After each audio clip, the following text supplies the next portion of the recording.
Welcome to Crypto-Clothesline. We're glad to be here with you. Hanging out the crypto laundry. Getting all the crypto info for you. Crypto-Clothesline.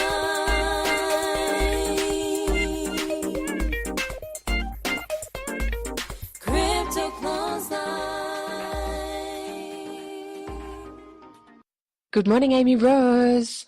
Hello, Abheeti. Hey, how's it going on your side of the country? Pretty good. Flying out in 3 days over to see you in Western Australia, and it is 21 degrees over there. It is beautiful. It's very springy. How's it over your end? Is it springy, wintry, autumny, summery? Oh, look, it's a bit cold, but it's very sunny, so it is good. Okay, it sounds like they're quite similar, although I think you'll find the nights are bloody cold, much colder than your end, I'm guessing. Oh, thank goodness I won't have to get any summer pajamas. You know when you go shopping for your kids and you're like, oh, great, here's another season. We're starting all over again. They're one size bigger. It's getting hot. And now I have to go and get them some summer stuff. And then you're like, oh, $300 later or whatever. You know, when I came to visit you earlier this year and I said to my kids, right, we're going to get pajamas. And they all looked at me with this baffled expression as if to say, but why? And I'm like, no, we're going to go and stay with someone else and we're going to look like a regular family. You're not going to bed in, mismatchy things. I want you all wearing matching pajamas. They thought I was a complete nutter. I think I had a bit of an IKEA mum moment where everything has to look perfect. Okay, so we're from very different worlds because my kids are not allowed to go to bed unless they're in their matching pajamas. I know, but that's why I had this matching pajama sort of issue happening inside. And I went, you all have to look like you always wear matching pajamas, okay? Because otherwise I'll look like an inferior mother again. Shit, how bad is this mum guilt? It literally, it consumes you, everything you do. Like I'm talking to you right now thinking, what am I going to make for dinner? Because I've definitely got to get onto that. I've got some potatoes. I might grate them up. But you're very good with that stuff. Like every now and then I think and I go, oh my God, it's 3:00 and I haven't got dinner ready. Amy Rose would have had dinner ready and on the table and ready to go, so that when her children come home, ba-pum, they eat and everybody's happy and off to bed. Not in my world. It's the TT. It's a terrible timeline. Like it's not a good thing, Abheeti. Don't worry. It's actually a hindrance to happiness. I think there's a real mix between having things really well organized, which you are the queen of, and spontaneity. And I know you're really spontaneous too. I wasn't implying that wasn't the case. But in my house, spontaneity tends to rule, which also means what the beep are we having for dinner? And it's 5 to 6 and all normal families have already eaten. I'm using normal with inverted commas. Oh, I don't think, no.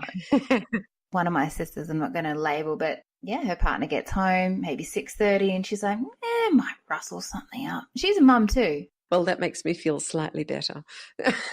Yeah, there's just a slight hint of OCD with me. So do not feel in any way that this is what you should be doing. It's a stressful way to be sometimes. It's a stressful way to be, but on the other hand, those systems actually reduce stress because you know what you're doing when you're doing it. And one of my biggest challenges in life is being consistent with what I do when, because I really like that free-flowing feeling. I'm actually really addicted to that's why I love the idea of passive income and not having to work at a job and all of that, because I really don't like the feeling of being reined in. It's one of my favorite things about crypto, except we've been on this bloody bear market for so long now.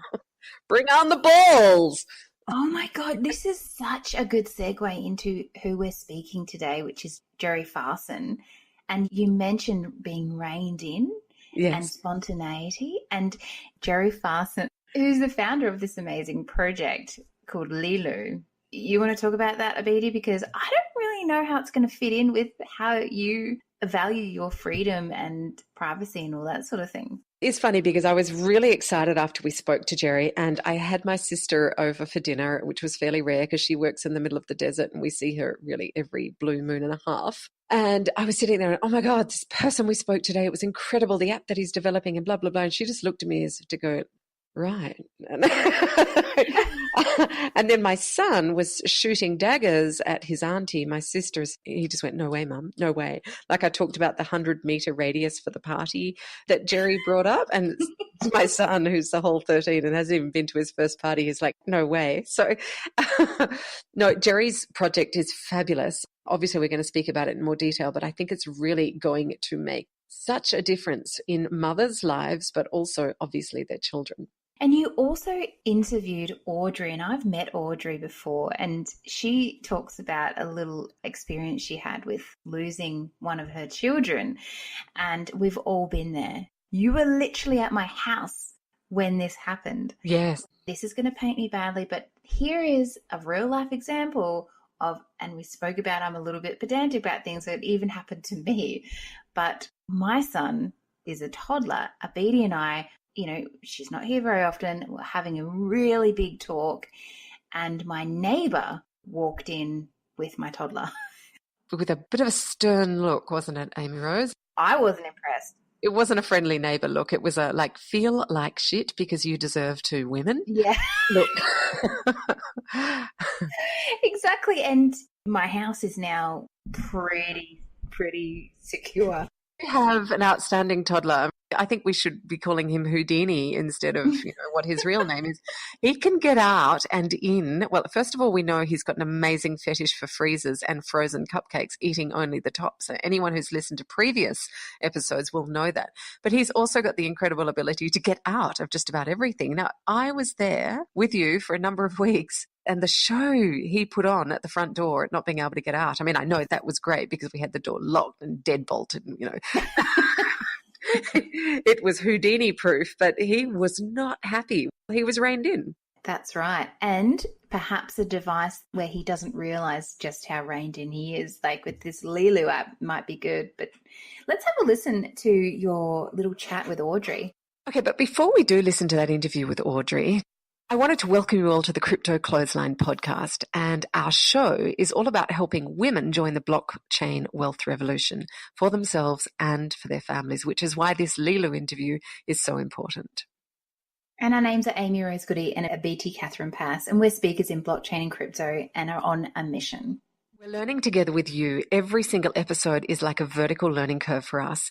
We're talking with leading experts in the space, and we're exploring cutting-edge technology projects that are shaping the future for ourselves and our children. This podcast is for intelligence and growth, people, and our values are for peace, harmony, and collaboration with the planet. And that is a constant work in progress, isn't it? Because sometimes we experience peace, sometimes we don't. Sometimes we're harmonious and sometimes we aren't. And most of the time we're pretty collaborative, aren't we? Always. No, I want this photo. No, I want this font. No, this one. Awesome. Well, let's have a listen to the interview with Audrey. I would very much like to welcome Audrey Ting onto the Crypto Clothesline. Hi. So Audrey, you and I met through childcare. I will always remember you because for the listeners, I got an email from Audrey once saying, I checked you out on Facebook. I quite like the look of your family daycare, but I want to meet you in person to see if what you say is really true. Did I say that? I don't think I said quite. Maybe I implied that. That sounds really rude. But that's what I remember. And I remember going, whoa, okay, this lady's a straight shooter. Should I find a copy of the email? I'm sure I've got it somewhere.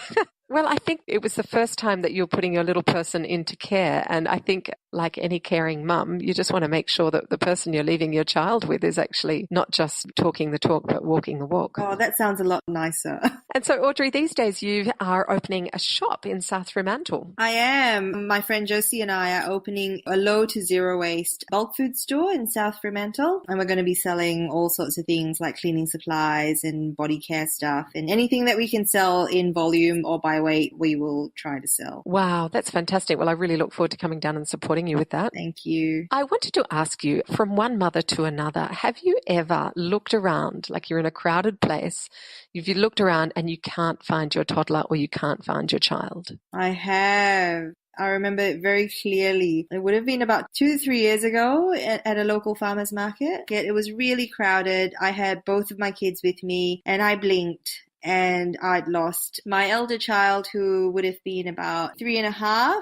It would have been maybe for 2 or 3 minutes that I couldn't find him, but naturally it felt like a lot longer. And then he just turned up. I've had the similar experience, and I think it might be the same farmer's market. Probably. You know my daughter pretty well, yeah? She's got a great roaming response and not a great, beacon to come home to mum response.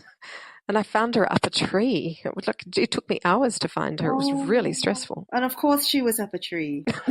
What do you do at a farmer's market? You go and climb a tree? Well, I wanted to talk to you today and ask you to comment, because we interviewed a guy called Jerry-Farsoun, and he has developed an app. It's cost nearly $250,000, but this app is free to download, and it's called LeeLou. And the app is basically, it's not a monitoring system, and he's very big on privacy. So it's not about, being able to watch where people are. But if you, for example, had a smartwatch on your child and your child disappears, then as soon as the child leaves a certain radius away from your side, then a little beep comes up, and you can basically track where your child is, so you don't lose your children and you can go back and find them. So how do you think, like as a mum, if you could actually have a little smart watch or something similar, or for example, I know your children are still quite little, but if they were walking home from school and you wanted to make sure that they were safe, or if something had happened or they started to feel unsafe, then there's literally on the app, they can actually press a button, which is an SOS button, which indicates to you via your phone less than 10 seconds later that your child is in some sort of danger, in some sort of trouble, and you can go straight to them because you've got this tracking device. Well, I think, we want our children to be independent, and a landmark kind of rite of passage, like walking to and from school. We would all love to be able to have our children do that kind of thing without having to worry. So, I think if I knew it was as simple as downloading an app and saying to them, look, I'm not doing this so that I know exactly what you're doing at all times of day. I'm doing this because I'm concerned. Then, yeah, I think it's something I would definitely be interested in looking into. Well, thank you so much for commenting. I just wanted to have a quick chat with you today. And I know that you're the sort of mum who takes your kids to lots of interesting places and you travel with your kids. And I thought this was a really practical application, and to talk to another mum about it was really valuable. Absolutely. I think it's anything that can help us help our children be independent but safe. It's a very fine line between the two. I think lots of parents would be very interested to find out more about this. All right. So Audrey is a mum. Obviously, through the conversation, you can understand that we met through childcare, caring for her son, and we've become firm friends. And Audrey, it's a pretty typical situation, isn't it, when you're in a busy marketplace or in a busy place? Airports are one of those where you lose a child, like a blink and the child is gone. So I think, it was a pretty classic example of what a lot of parents and caregivers experience on a regular basis. It's losing your child. Yeah, I used to get lost as well. And I spoke about that in the interview with Jerry-Farsoun. But obviously it's because children don't have this sense that they have to be located here or there. They belong to the world and they can roam if they want to. They're just really PO'd at their parents for keeping a firm grip on them. So I get it. You've seen those kids on leads, especially in airports. There's a little kid with a fluffy backpack and it's got a lead attached to it. It's really annoyed me. I just want to go past the parents and go, woof. But I have an acquaintance and she was so sick of losing her son. They were doing lots of international travel, one of those gifted families that could move around the world freely. And she just said that she lost her son in so many different places. Now, he's blonde-haired, blue-eyed, absolute, fabulous-looking little boy. And in that time, there was that little girl, Madeline, who went missing. And this was a couple of years ago. And she put her son on a lead. She goes, I'm not having him disappearing in an airport where I don't know where he is. And it actually was probably one of the only times when I went, would I go there? I've got 3 kids, and I was imagining having one of those leads that divides off into 3, how people do with their dogs. I have to say I feel sorry for kids when I see them like that, and I would much prefer them to have a watch that, eliminated that feeling of being trapped and being dominated and restricted. Even though you do need to set boundaries, I think I would much prefer LeeLou's watch than a leash. And I've been vocal about this in other spaces, so I'm going to try not to get a little bit carried away right now. I'm restraining myself, pardon the pun. You're putting a leash on your words. Just imagine someone who's quite opposed to a leash, and that's me. Well, let's have a listen to our interview with Jerry-Farsoun of LeeLou. Let's do it.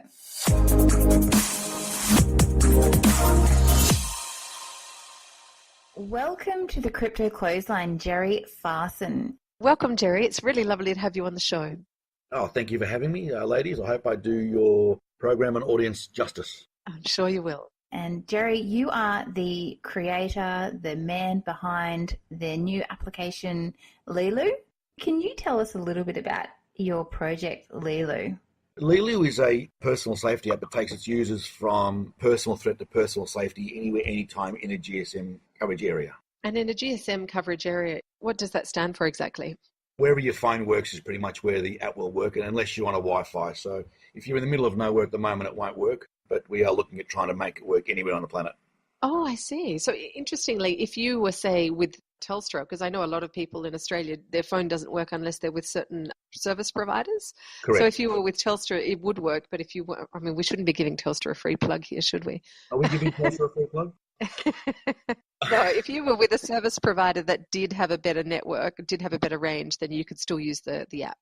100%. So if you were with a specific telco, let's say in Australia, and they had a partnership arrangement with another telco on another continent or another country, then, and it was roaming in there, it would work. So essentially, wherever your mobile phone works with traditional data and phone calls, it will work, but we are looking at trying to make it work anywhere on the planet outside of mobile phone coverage. How is that going to work without mobile phone coverage? I mean, are you talking as in like third world countries and things like that? I can't tell you, but suffice to say it'll work in the middle of the ocean, it'll work in the middle of nowhere.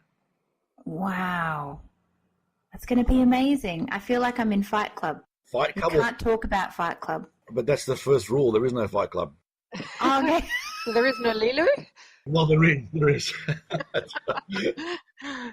Essentially, most people are going to be in an area where their phones do work. Of course, if the battery's flat, then we can't do anything about that. But if you're in a mobile phone coverage area, you'll use LeeLou and you'll be able to reach out to somebody. I'm seeing the applications of this. I'm a mother with 3 small children, and I don't believe that we always should be driving our kids to and fro school. So I've purposely chosen a house where they can actually walk to school, but they see some really crusty things sometimes on their way to and from school. So that means that my kids could have a phone and that they could signal me if they feel in danger, and I can pop down and grab them. Absolutely. Not only that, but if you're worried, you can just tap into the app and see where they are, and it'll let you know when they arrive at home or arrive at school or leave a certain area, and they could see how far away you were when they were coming to get you. And if they're in trouble, they could activate the SOS button. At the moment, it's just physical, but we're integrating voice recognition activation. And anytime they're in distress, they will be able to hit the SOS button or activate LeeLou. We are looking at other features like biometrics in wearables to activate the SOS button, so you will know within 15 seconds where they are and what's going on. Okay, so Jerry, here's something that came to my mind. Not because I am a crazy partner or crazy wife, but if you're suspicious about the whereabouts of your partner, could you install the app on their phone and have like an app on your phone and you'll be able to see where they are? Absolutely not. First of all, when you download LeeLou, it is free to use. The only cost to use LeeLou is A, the download data, unless you're at home on unlimited data, and B, an SMS to our server. So today we want to create a profile or even verify a Facebook account or even a Google account. It sends you an SMS. You can type in anyone's phone number, even your neighbor's phone number, and get that code and put it into your phone. It'll activate your account. With LeeLou, you have to SMS our server. So your SMS headers have to hit our server, otherwise the account won't get created. When you do that, you still have to opt in service. So let's say, for example, you're not that crazy partner. I know you are, or not that crazy partner. If you are the crazy partner, you have to allow someone to see your location. So if you look at LeeLou and look at your contacts, if they're sharing their location, it'll say navigate. If they're not sharing their location, it'll say request. So if your location's being shared, you will know. Right. As the opposite or the innocent partner that doesn't know it's happening, you can turn off your location. In fact, by default, it's selected to off. So we don't set it to everyone can see where you are. So in that case, privacy is a very high priority in LeeLou. It is, and more importantly, in the case of, say, a domestic violence situation where the parents are in a domestic violence situation, but the child still has both parents as guardians, naturally. If the parents are not friends on LeeLou, they can't see each other's phone number or location.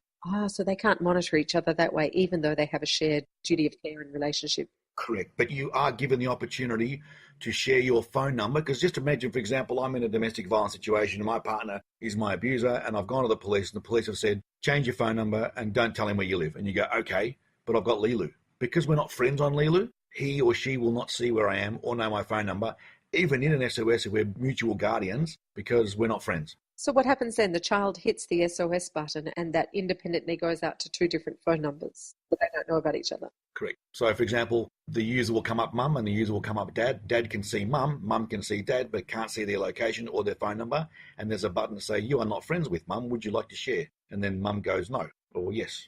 And then in that particular SOS, then you would share it or not. Oh. So tell me, what happens in the event, say somebody who has dementia or an elderly person who gets lost on the street? And I'm just wondering how you could stimulate some sort of pulse or something so they know to press a button, because they often don't even remember that they need to do that.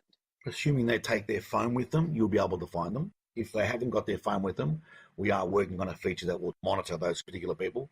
But that's also a feature that will be available in the phones. That'll be in the form of a wearable as well. So as like I guess for a real world sort of use case example, when I went to, and this is going to show my age, I was a little kid at Expo 88 in Brisbane, awesome event, and I was watching John Farnham on the river stage, and my family all left me, and I was standing in a crowd all by myself, and I was freaking out, and I got lost. I got lost for most of the night because I kept wandering around and no one could find. It was so packed. So basically what I imagine is this device can be worn back in time on my 5-year-old wrist, and I would be able to SOS and my parents would be able to see me at the event and where I am. Not even. The feature we're building is called Lost Child Mode. As soon as your parents get more than 10 meters away from you, it'll tell them that they've lost you, and the watch will connect to somebody else's phone and tell your parents which direction you're in. Rather than going left, you go right. So my device will tell me where to go to meet my parents? Yeah, so let's pretend, for example, you walk through the entrance of a venue or the park, and the gate is at the south end of a football oval, hypothetically, and there you're sitting in the dead center of the actual football oval. If the connection is lost between the watch and the handset, the watch will go into lost child mode and the phone will alarm and be almost like, where's Tim? Where's Tim? It'll have a radar looking for the watch. And what it does is it actually scans all of the LeeLou users in the area and connects the watch to someone there and shares their data with you to let you know where your kid is. So if you've gone to the west thinking that's where the Ferris wheel is, but they've actually gone east to the ferry floss machine, it'll tell you you're heading the wrong direction. It'll take you to exactly where they are within about 5 to 10 meters. Oh, so in that case, the child stays stationary and the parents go looking. Or vice versa. If the child's sitting there looking at the Star Wars toys on the shopping centre shelf and the parents wander off to the makeup section, because that never happens. Just their dads are going to the makeup section. Absolutely, just to buy their partner's white makeup, because that's what they like to do. While the partner's gone to the fishing section, is that right? Didn't we mention that we were crazy? I love it. You know what? Like Steve Jobs says, those that think that the world, but if you're crazy enough thinking you change the world, they're the ones that probably do. Yeah. So essentially, forget about the context of the situation. You have a watch, you take the watch off and you give it to your child at an event, at Moomba, at the show, at a Johnny Farnham concert in 1988, which is, by the way, the year that Michael J. Fox left history and went back in time to 55. I think it was 88. Yeah, that was a Back to the Future show. Whoa, time traveling all over the show today. Incredible. But come back to reality. So as soon as you lose the connection of your watch, your phone will alarm and the watch will go, you've lost me, and it'll start trying to find you using other people's Wi-Fi or looking for you again. Okay, so for example, if my children and I were out and they've got a little watch on, that watch, is it kind of similar to like an Apple Watch or those things where effectively they can access? Yes. From a health point of view, they're going to be wearing something that has the internet or the Wi-Fi pumping through it. Yes, so it's just like any watch, like normal iWatch or Android wearable watch, or similar to that of a Fitbit or any kind of smartphone watch.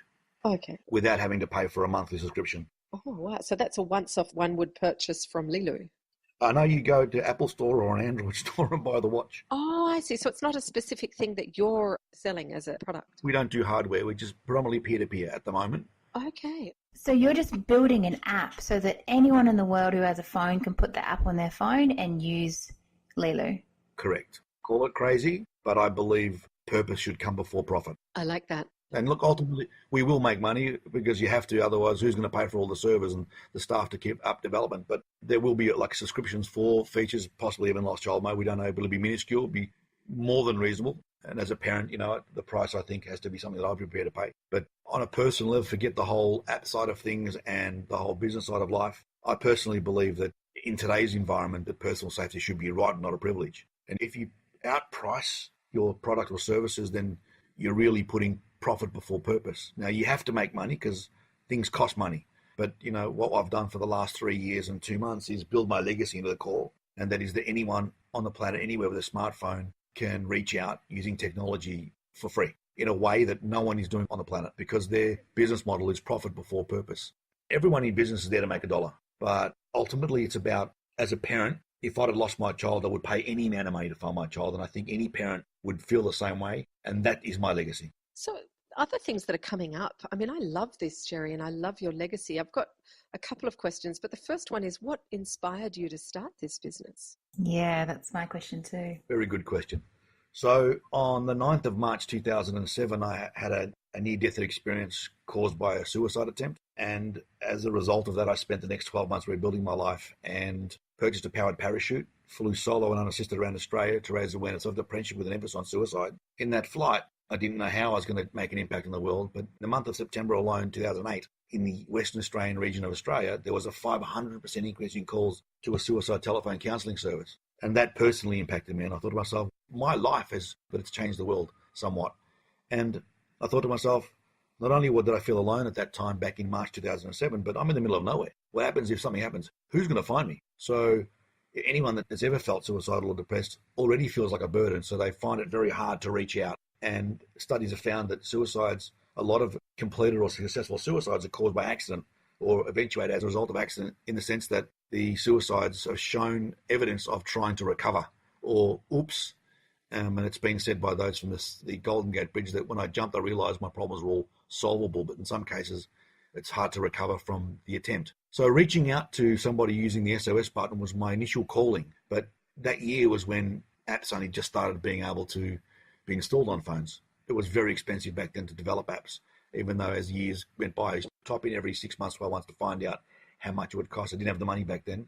In my years of research, I discovered that this technology or this idea shouldn't be reserved just for the mentally ill. Anyone should be able to use this service, which is how the idea of personal safety should be a right, not a privilege, came to be. So anyone, be it in a suicidal state or domestic violence or any sort of personal threat, should be able to achieve a level of personal safety anywhere, anytime using technology. Wow, what an inspiring story. That is so relevant, and it's so interesting that this interview is on today, because today is Are You OK Day. Did you know that? I know. I have to say, I'm sorry, I don't.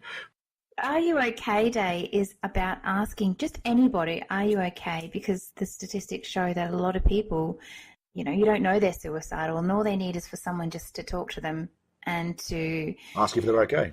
And it's as simple as that. Get a conversation started. And I was listening to a radio station this morning. I'm not going to give them a plug either, but they had a lot of callers coming in, particularly last year when I heard it on the same day, which is weird again. But anyway, I tuned in on the same day 2 years and then new. But anyway, a lot of people called in. All they wanted to say was, I'm going through something hard and I really need to tell someone.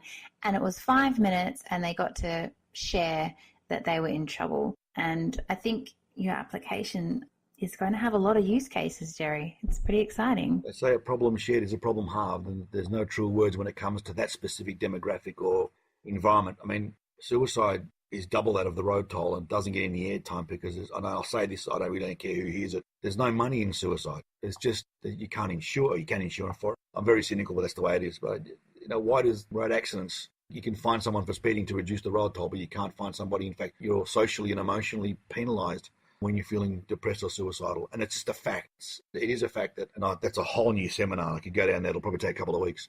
Ultimately, we're made by default to feel stupid for feeling down or feeling worse for feeling down. So that's why people don't reach out. I mean, I've spent more than a decade beating that drum. My currency with LeeLou is to hear your app saved my life. Wow. I want to hear that phone call. I want to read that message, because that to me is currency. Yesterday I had a last-minute visit from my neighbour, and he doesn't normally come over. He's got a very different vibe, but, we're neighbours and we chat every now and then. And he needed a lift to the doctor's surgery. So, okay, I'll give you a lift to the doctor's surgery. And then this morning he came round and knocked again, and I was there having a quiet eyeball roll going, oh my God, is this going to become a daily thing? You know, this is me in my default mode, busy. And he said, I just wanted to let you know, thank you for that lift. I've just been told I have asbestosis. Oh. You know, and that was exactly the same thing. He has no one to talk to. And so he came and told me, a neighbour who was rolling her eyes at the fact that he was reaching out and knocking on the door. It really humbled me, you know, to say, well, thank you so much for coming over and telling me, you know, if there's anything we can do. But it makes a lot of sense in the context of both LeeLou and Are You OK Day. LeeLou is going to be more, I can assure you that while I live, while my heart beats, it will become a household name, not for a marketing purpose, but for what it'll do for the community and what it'll do for anyone on the planet, anywhere. What LeeLou will do will change the planet in the sense that it'll make lives safer beyond any questionable doubt. I'm proud, tickled pink that I'm a part of it. You know, we all want to leave the world a better place than when we came into it. So, Jerry, can you talk to us about how blockchain is incorporated into this? I'll try to. I'm not a tech head, but I'll do my best. I'm a right brainer and a left brainer. Yeah, me too. So, essentially, as I understand it from our meetings, our blockchain team, blockchain allows for the data to be more secure, immutable, hard to hack. It's just a lot safer in a nutshell. That's how I understand it. I could try to get technical, but I'd probably drown. It also allows for us to use smart contracts for another particular product, which I'm sure some of your listeners in maybe Australia would have heard about a program called Safety House. Oh. Safety House got shut down in July 2014 because for a lack of volunteers, not because they weren't there, it's just that volunteers were more millennial and more mobile. So what we've built into LeeLou is a virtual guardian network. So anyone, anywhere on the planet become a virtual guardian like a safety house, but roaming mobile 24/7 and get paid for the incentive and privilege to respond to somebody using AI, machine learning, facial recognition, verification. So not a complete stranger is going to attend to you, but as a guardian, as a mother and a father, you know that I'm going to be attending your child's situation because I'm closer and I can be rewarded financially. I've got goosebumps. I love that. Our kids are going to be safe. You know what the problem is with society is we have to raise children with a very short leash. And when we do that, and I'm sure we could all go back to our inner child, remember when we weren't allowed out. Now, it must be a lot harder now because kids love the free ride to the shops or the movies or school, but sometimes they want to walk with their friends and hide behind bushes and kiss and things like that. But we have such a close leash on our children. But if we can give them that invisible leash, if they're in trouble, let us know. That's the really funky thing about what LeeLou can do. I love that, Bill. You know, we've got codes and things. So, you know, if it's not very cool at a party to be ringing mum saying, pick me up, then you just go, oh, you know, how's grandpa? And there is no grandpa because he's passed away. So we just know, oh, cool. Okay, I'll see you on the corner. And boom, off we go. You know, we've got codes, but this is a completely fresh way of being able to ensure and feel relaxed that your kids are okay, or your elderly or your loved ones, whoever it may be. So we have another feature which I'm happy to tell you about. If you drop your children off at a party, you can set a 100-meter boundary around that house. As soon as they walk out of that boundary, it tells you and it sends you their audio. Oh, so you can listen to what they're doing as well. Yeah. Kissing behind the bushes. Oh, no. Stop kissing that boy again. Or that girl, depends which way you swing. But yeah. if they step out of that boundary, it sends you a notification that they've stepped out of the boundary and it invites you to see if they're okay. And if they respond with the PIN number, then you don't hear the audio. But if something's happened and they don't respond, within 15 seconds, you get historical audio from when they breach the boundary. There's a huge element of privacy. Unfortunately, you won't be hearing any kissing, but hopefully not. if something's wrong, you'll at least know something's wrong. The whole idea is to almost set it and forget it and have a little bit more peace of mind. That's all. Yeah. I'm a big privacy freak too. I hide my photos on social media and I don't allow location. Even this particular app that I'm using now to do the podcast, I said, would you like to share your location? No. So I'm the same. I'm a human being. If you hadn't noticed, and I have children, I think we're entitled to some privacy. And the blockchain, to continue answering that question, because I have many tangents, the blockchain will allow the company to give people some privacy.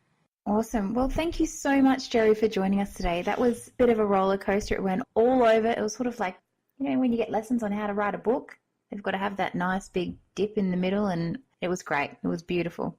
Creates tension. It's like a good Billy Connolly comedy. You know, he tells a story and then he gets onto 16 sidetracks and then he comes back to the story at the end of it with lots of F-bombs in the middle.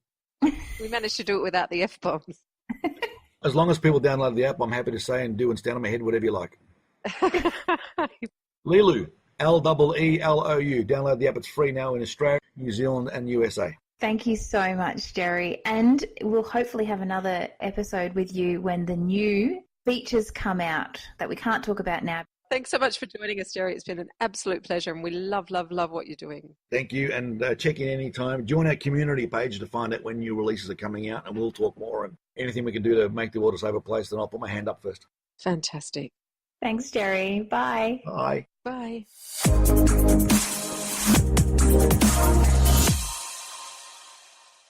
All right, I'm excited. Are you excited? I am so excited. These devices are going to be connected to other people who have a LeeLou app. This is my understanding, that my neighbour will have the app and my neighbour's neighbour will have the app. And so as a community, we're actually going to come together. It's not even going to be obvious, or we're not going to be conscious of it, but everyone will come together to protect one child. So when you go to an event, your child gets lost, literally everyone at that event, whether they know it or not, is coming together to protect a child. How cool is that? That's very cool. So that's an actual aspect that we hadn't really discussed in the interview, but it's actually bringing community together through technology. Yes, it's awesome. Wow. I know that we had a fairly lengthy conversation with Jerry afterwards about some developments that he is working on at the moment, which we shall not name, but that whole idea of bringing community together through that collective sort of appreciation and use of technology, especially a free app, which, as he mentioned, has cost like $750,000 to develop to date. It's an amazing gift. I really loved Jerry's passion. I really appreciated the honesty with which he talked about his experience with suicide and depression, and what he did to turn that around, and the fact that there's this incredible high energy, beautiful human being giving so much back into the community, into the world, to children, to protecting people. I love it. I love his one-liner about that feeling safe is not a privilege, it's a right. One of the things I asked, and Abheeti, I think you were a little bit concerned about this as well, the possible invasion of privacy from an app that's able to track, the person who's attached to the device. And I asked in the interview whether or not I'll be able to put the app on my partner's phone and I'll be able to... Did you want to put the app on his phone, or did you want to put the phone somewhere else on him? Well, I asked Jerry, can I stalk my husband? Am I able to put the app on his phone, follow him around, keep tabs on him, figure out if he's here or there? And apparently you can't do that with the app. So that's pretty exciting. I think that's really comforted me. He made a real point of saying this is not for monitoring people. This is to ensure, like it's almost like a consensual agreement that you're ensuring that somebody is safe. And I'm looking at people who are vulnerable in the community. We're looking at our children, we're looking at the elderly, we're looking at, potential kids that have been abducted. Yeah, thank you. So we're looking at, the abductions of children. The view that Jerry has is so widespread and it's so worldwide. He's got this incredible, wide open armed approach to how he wants to reduce this sense of feeling unsafe that accompanies most of us, most of our lives. When we were kids, Abheeti, I remember being tied to the back of my brother's bike on a skateboard, and we just used to trek to the biggest hills we could find. My mum didn't know where I was at this point. We were doing dangerous, crazy stuff. These are the days that were amazing, and now I'm looking at how I'm raising my own children, and they're literally in a bubble. My daughter can't, I worry about her on her bike riding around the block. Yeah. She only just wants to do that, that's it. But I stress about that. It's so important, though, that I think in this lifetime of helicopter parenting, and I don't think nor you nor I are helicopter parents, but there is this whole dynamic of the roller door coming down. So the parents driving in the driveway, the roller door comes down, children are living on the other side, but you never know because they're enclosed in these small lots of land, or, if you're in a high-rise building, you've got no land whatsoever. And I think we're missing out on that interacting, that community. And I actually think children need to be able to take risks. I think it's a healthy part of growing up. And I also think that children need to be able to have time alone. Now, my boys will just jump on their skateboards and go down to the local park and hang out. I'm happy that they're doing that. I'm happy to take this risk. Yes, we have a lot of meth heads living in this area. Do I feel fine about that? Am I weighing up? Do I trust them to make, calculated decisions? They've got pretty good BS radar and they're pretty good at getting away from people. But I would love just that added benefit or that bonus of just being able to see that they're safe and that they are where they say they are at any one time, simply because we live in these worlds which are riddled with so much more sort of chemical intervention. Like people don't have the same logic they might have had when we were kids. We had to deal with heroin addicts and that sort of thing, but that would normally be in, say, an inner city culture, and people had to pay hundreds of bucks for a hit. Like this meth crap that's going on, it's $2 a hit. So really our children are being exposed to a lot more people who are chemically damaged, if you like. Their brains are chemically, changed in our culture than we ever did as kids. That's my whole point. So it's a tricky time to be parenting. I think the statistics as well. I live near Gympie, and apparently 75%, and I don't know if this is a fact, but I was told by my neighbour 75% of people in this suburb are on ice. These are people who are in various positions and various different social status and all of these things, and it's an epidemic, particularly in this area that isn't so far from me, and you've got an area obviously that's not so far from you. So this is just a further thank you, Abheeti, for justifying my fears about letting my daughter roam around on a bike. But having said that, I still think we need to give kids the opportunity to take risks, to be alone, to develop that self-confidence and that self-esteem, because as adults, if they've never developed that muscle, so to speak, as a child. I left home when I was 17 and went traveling around the world on my own. Did everyone do that? No, but I had that gumption because I'd been able to develop that as a kid. So it's an absolute necessity that children learn to be alone and they learn to sort of fend for themselves. But it's a really fine line. I mean, we talked about that with Audrey, didn't we? She talked about that fine line between giving them independence and making sure that they're safe. Yeah, it is a toughie, but I'll be more comfortable, I think, with the device. Me too. The only thing I am concerned about is my kids having an iWatch and having that constant Wi-Fi pumping through their little bodies. That is a concern for me, but weighing up the two, hey, you're going out, put your watch on, you're home now, take it off. That's easy done. Yeah. We have a question from one of our listeners this week. It is from Emma Tobias, and we know her through Blockbox. She left us a question on LinkedIn. Emma's question is this: how about long term? Who will be the winner between Bitcoin versus Bitcoin Cash? And she mentioned with a bit of a smiley face, that should get the temperatures rising. That is such a popular debate, and we hear nothing but this debate in a lot of the groups. A lot of the groups that I'm in are constantly talking about this debate, and it's getting pretty old. It's like this sort of conservatives versus liberalists. It feels like it takes on a political slant because at least some of the groups that we're involved in, people are so evangelistic about stuff. And I've got to say, I don't see many women arguing about this. I just see lots of boys who've got really lots of academic opinions about stuff. I don't disrespect their opinions, but far out, I just scroll is all I can say. I do often scroll, but Abheeti, what is your opinion? There was something said on Telegram recently that said, it was a comment, and they used the word shitcoins. There was a comment that there have been so many variations on the original idea of Bitcoin that it's not pure anymore, and that a lot of mass adoption has been affected by the fact that so many other options have been developed. And this was a Bitcoin Cash ad. And I'm like, yeah, like Bitcoin Cash, for example.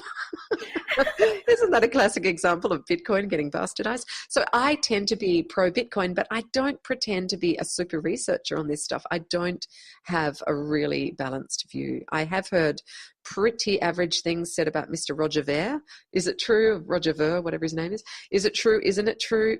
I don't have enough information on this to be able to comment with any great integrity.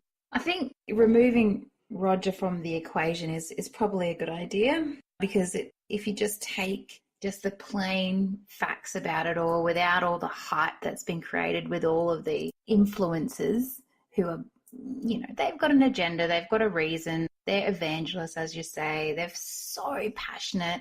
And when you're passionate about something, sometimes it can be really hard to see other opinions and even to absorb anything outside your own viewpoint. So we have to remove those people and just have a look at exactly what we've got in front of us, which is two cryptocurrencies. In my opinion, I think they both have a value. This might just be too diplomatic, but my opinion is that Bitcoin Cash has a place because it's good for a currency. It's fast, it's efficient, it's cheap. It's actually a lot better than the really slow, for a currency this is, than the slow, sluggish Bitcoin. But as a store of value, and this is the thing, you're not going to be able to use Bitcoin to just go and buy something in a second. It's just not possible. Right.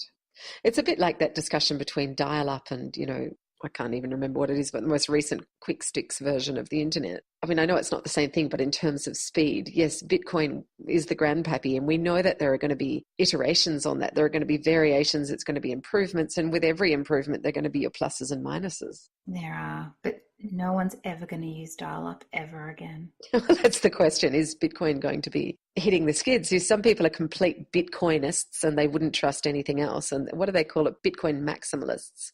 Well, people used to trade with gold, and gold still has a value, but it's not used as a currency. But it was once. I feel like it could be the gold and Bitcoin Cash, or a derivative, or some altcoin could be the actual transactional currency. Who knows? That's a really good point. I hope, Emma, that we've managed to discuss the question to some depth. We could have an entire podcast over this, and we could really let the boys rip about it all. Oh, we should totally do that. I would love that. Should we invite those two people on? Oh my gosh, that'd be very interesting. And we could be the mediators. Yeah. We could go, love 40, book. Oh, love. Do you want to do that? Do you want to have a Bitcoin versus Bitcoin Cash episode? Let's do that. We could call it the tennis match between Bitcoin and Bitcoin Cash. Oh, this would be amazing. Let's do it. You heard it first on Crypto-Clothesline. Okay. Well, thanks so much for having this wonderful long conversation with me. It's really always a pleasure to talk to my girlfriend. See you next week. Bye, darling. Hi, you've called Abheeti And Amy Rose. at Crypto. Clothesline. Leave a message after the Beep. Okay, 3, 2, 1. Ready? Now, all this talk about Bitcoin and Lambos and moons and, all that stuff, it is ludicrous. Ludicrous. When I went down to my local supermarket, I thought I'd give it a whirl. I thought I would give you girls a chance. I went down there to buy my bread and my milk, and I said I would like to pay with Bitcoin, and they had no clue what I was talking about, and quite frankly, nor do I, and nor do you. Crypto-clothesline.